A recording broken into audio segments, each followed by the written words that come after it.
আসসালামু আলাইকুম। আমি ইসরাত। আমি এসএমএস প্যানেল থেকে কিভাবে আপনি খুব সহজে শর্টকাট ওয়েতে এসএমএস পাঠাতে পারেন তার একটা ভিডিও দেখাচ্ছি। তো ফার্স্টে হচ্ছে আমি এসএমএস প্যানেলের যে লিঙ্কটা আছে সেটা কপি করে যে কোনো একটা ব্রাউজারে নিয়ে পেস্ট করলাম। পেস্ট করার পর এখানে এই ইন্টারফেসটা শো করবে আপনার কাছে। তো আপনি দেখতে পাচ্ছেন এখানে ইউজার নেম এবং পাসওয়ার্ড আছে দেওয়ার জন্য। আপনাকে যে ইউজার নেমটা দেওয়া হয়েছে সেই ইউজার নেমটা এখানে আপনি দিবেন, পাশাপাশি পাসওয়ার্ডটাও দিবেন, দেওয়ার পর লগ ইন করবেন। আমি এখানে ডেমো দিয়ে আপনাকে দেখাচ্ছি। তো লগ ইন দেওয়ার পর ফার্স্টেই যেই স্ক্রিনটা আপনাকে দেখাচ্ছি সেটা হচ্ছে ড্যাশবোর্ড। তো এই ড্যাশবোর্ডে আসলে সব কিছুর একটা সামারি রিপোর্ট আপনাকে দেখানো হবে। হ্যাঁ, তো ফার্স্টে আপনি দেখতে পাচ্ছেন আপনার ইউজার নেম শো করছে এখানে। এখানে যেহেতু ডেমো দিয়ে দেখাচ্ছে এখানে ডেমো শো করছে, ওয়েলকাম ডেমো। আচ্ছা, পাশাপাশি হচ্ছে ব্যালেন্স। এখানে ব্যালেন্স মানে হচ্ছে আপনি কি পরিমাণ টাকা রিচার্জ করেছেন তার অ্যামাউন্টটা এখানে শো করবে। পাশাপাশি হচ্ছে ক্রেডিট লিমিট দেওয়া আছে। ক্রেডিট লিমিট মানে হচ্ছে যারা হিউজ অ্যামাউন্ট এসএমএস প্রতি মাসে ইউজ করে তাদের সুবিধার জন্য আমরা এখানে একটা লিমিট অ্যাসাইন করে দেই, যাতে করে এসএমএস যাওয়ার জন্য কোনো প্রবলেম না হয়। পাশাপাশি হচ্ছে এখানে আপনাকে টাইমটা শো করবে।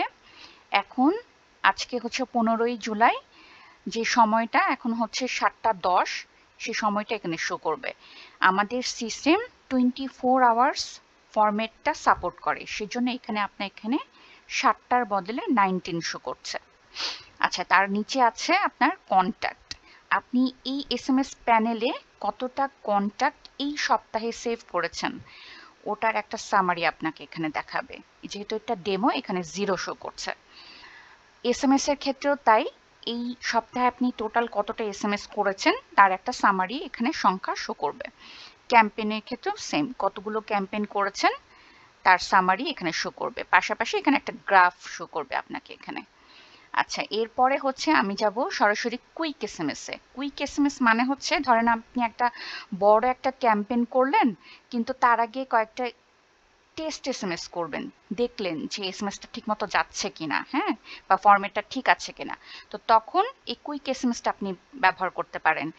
কুইক এসএমএস এ আপনি সর্বোচ্চ 10টা এসএমএস পাঠাতে পারবেন, অথবা আপনি 10টা নাম্বারে সিঙ্গেল এসএমএস করতে পারবেন। এখানে আমি হচ্ছে দেখাচ্ছে যে ক্লায়েন্ট নেম মানে হচ্ছে আপনার যে ইউজার নেমটা আছে এখানে শো করবে অটোমেটিক্যালি। এর পাশে আছে ক্লায়েন্টের প্রোফাইল। ক্লায়েন্টের প্রোফাইল মানে হচ্ছে কি স্যার, যে আপনি ধরেন আপনার নিজের আহ, কাজ ছাড়াও আরো বেশ কয়েকটা আপনি ক্যাম্পেইন করেন, আরো কয়েকজন ক্লায়েন্ট আছে আপনার।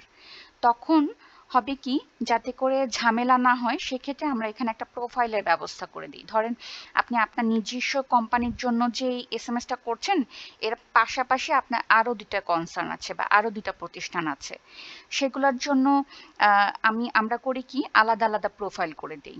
যদি কেউ চায় তো এরকম আলাদা প্রোফাইল আপনি ক্রিয়েট করে নিতে পারবেন। প্রোফাইল ক্রিয়েটের জন্য আমাদেরকে বললেই হবে, আমাদেরকে ইনফরমেশন দিলে আমরা ওই অনুযায়ী প্রোফাইল এখানে ক্রিয়েট করে দেবো আপনাকে। তো এখানে প্রোফাইল নেম সিলেক্ট করতে বলছে, তো আমি যে কোনো একটা প্রোফাইল সিলেক্ট করে দিলাম। এখানে সেন্ডার আইডিটা দিতে হবে। যেহেতু কুইক এসএমএসটা সাধারণত নন মাস্ক হয়, সেহেতু এখানে আমি একটা ডিজিট দিয়ে দিলাম। কিন্তু এই সেন্ডার আইডিটা কিন্তু আপনাকে যে ফিক্সড সেন্ডার আইডিটা দেয়া হবে সেই সেন্ডার আইডি থেকেই কিন্তু এসএমএসটা যাবে। হ্যাঁ, এখানে জাস্ট একটা ফিল আপ করার জন্য আমি একটা নাম্বার দিচ্ছি। আপনি ইচ্ছা করলে আপনাকে যে সেন্ডার আইডিটা দেয়া হয়েছে সেই সেন্ডার আইডিটাও কপি করে পেস্ট করতে পারেন। আচ্ছা, এরপরে হচ্ছে ফোন নাম্বার। ফোন নাম্বারগুলো অবশ্যই 00 অথবা 01 দিয়ে মানে দিতে হবে। 01723124 আমি একটা নাম্বার দিচ্ছি। হ্যাঁ,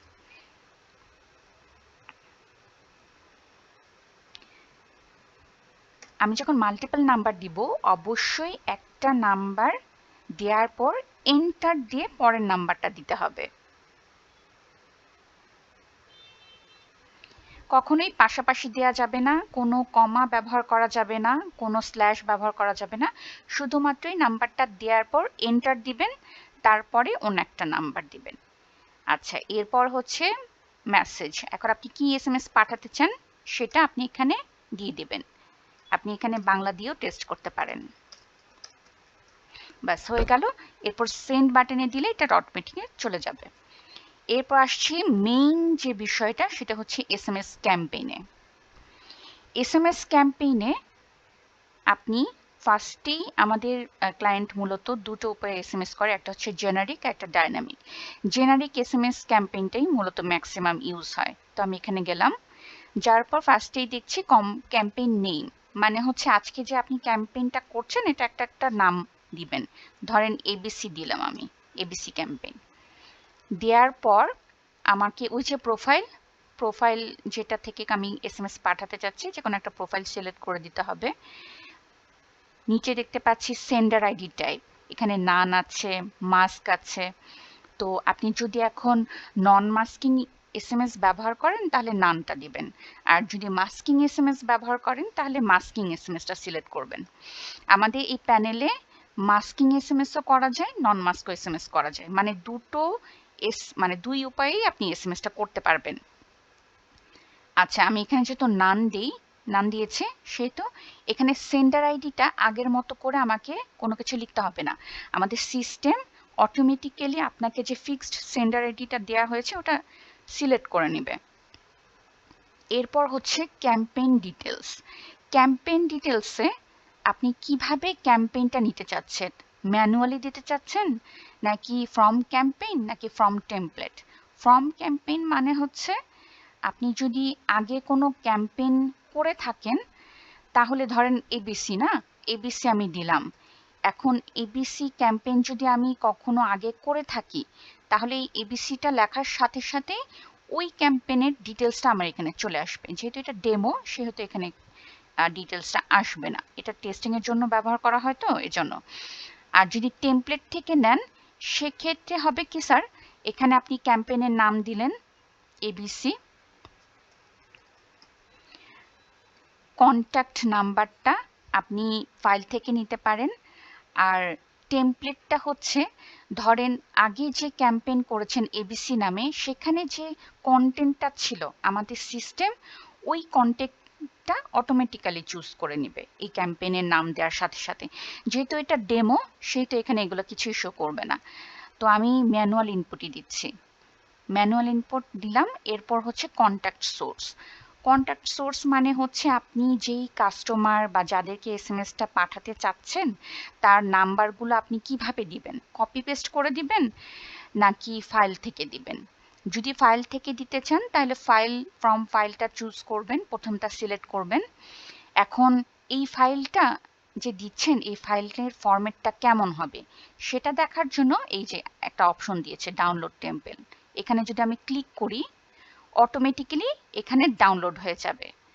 মানে আমাকে সিস্টেম দেখিয়ে দিচ্ছে যে আপনার যে এক্সেল ফাইলটা আছে ঠিক এই ফরম্যাটে থাকতে হবে, এখানে নাম্বারগুলো যেভাবে দেওয়া আছে আপনার কাস্টমারের নাম্বারগুলো ঠিক এই ফরম্যাটে দিতে হবে, এবং অবশ্যই সিএসভি ফাইলে সেভ করে রাখতে হবে।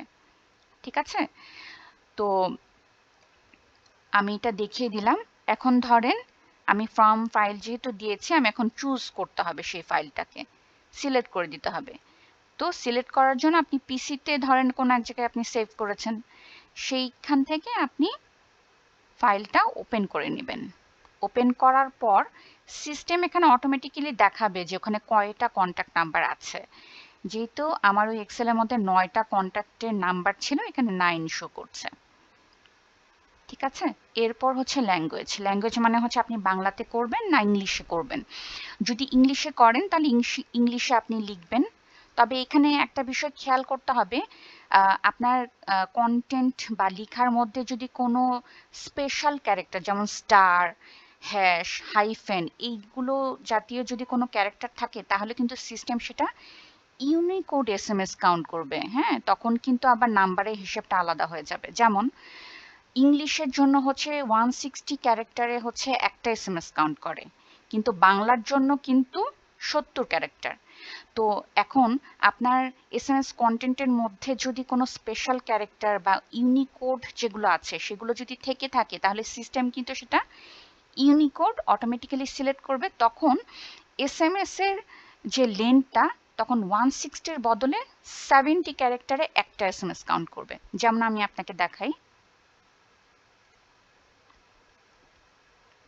আমি একটা খবরের নিউজ থেকে এই কন্টেন্টটা কপি করে পেস্ট করে দিলাম। দেখেন এখানে সব কিন্তু ইংলিশে লেখা আছে, কিন্তু এখানে কিন্তু হাইফেন আছে বেশ কয়েক জায়গায়। হ্যাঁ, এই জন্য কিন্তু আমাদের সিস্টেম অথবা যে কোনো সিস্টেমই কিন্তু এই হাইফেনের জন্য এই এসএমএসটাকে ইংলিশের বদলে ইউনিকোড হিসেবে কাউন্ট করবে। তখন কিন্তু এই যে দেখেন এসএমএস এর লেন্থ কিন্তু বেশি হয়ে যাচ্ছে, 6টা এসএমএস কাউন্ট করছে। হ্যাঁ, তো আপনি একটু খেয়াল করে দেখবেন যে এই হাইফেন অথবা স্টার মার্কগুলো যেন না থাকে।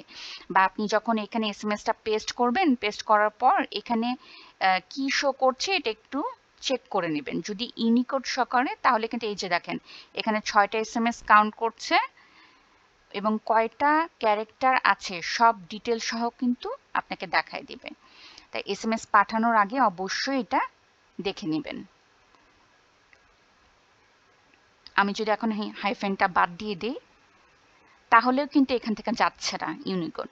তখন কি করতে হবে, আপনাকে এটা পুরাটা কেটে দিতে হবে। কেটে দিয়ে এটা রিফ্রেশ করবেন, রিফ্রেশ করে আবার নতুন করে ক্যাম্পেইনে যেয়ে আবার নতুন করে ক্যাম্পেইন রান করবেন। ঠিক আছে? তো এখন আমি আপাতত দেখানোর জন্য দেখিয়ে দিলাম।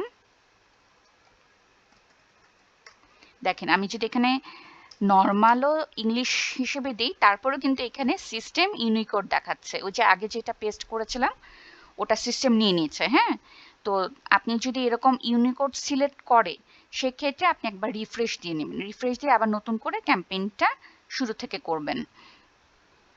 আচ্ছা, এরপর ক্যাম্পেইন স্টার্ট টাইম, মানে ক্যাম্পেইনটা কি আপনি এখনই পাঠাতে চান, এখনই পাঠালে ইনস্ট্যান্ট সিলেক্ট করে নেবেন। আর যদি মনে করেন যে না আমি এখন না আরো 2 ঘন্টা পরে পাঠাবো অথবা আমি আগামীকালকে ঠিক এই সময়টা পাঠাবো, যেহেতু আমি ব্যস্ত থাকবো ওই সময়টা আমার ক্যাম্পেইন রান করার মতো সময় থাকবে না, তাই আমি আগে থেকেই এটা শিডিউল করে রাখতে চাচ্ছি, তখন আপনি এই যে এখানে ইন ফিউচারে দিবেন। ফিউচারে দিয়ে আপনি এখান থেকে ক্যালেন্ডারে আজকে 15 তারিখ, 16 তারিখ ঠিক এই সময়টা, হ্যাঁ 7টা 14-তে আপনি ক্যাম্পেইন রান করবেন, এটা দিয়ে দিয়ে আপনি যদি সাবমিট করেন এটা শিডিউল হয়ে থাকবে সিস্টেমে এবং ঠিক আগামীকালকে ঠিক এই সময়েই ক্যাম্পেইনটা রান হয়ে যাবে। তো এই ছিল হচ্ছে শর্ট উপায়ে আপনি কিভাবে ক্যাম্পেইন করবেন। আর যদি কিছু জানার থাকে কাইন্ডলি একটু আমাকে নক করবেন হোয়াটসঅ্যাপে অথবা সরাসরি ফোন কলে। Thank you sir.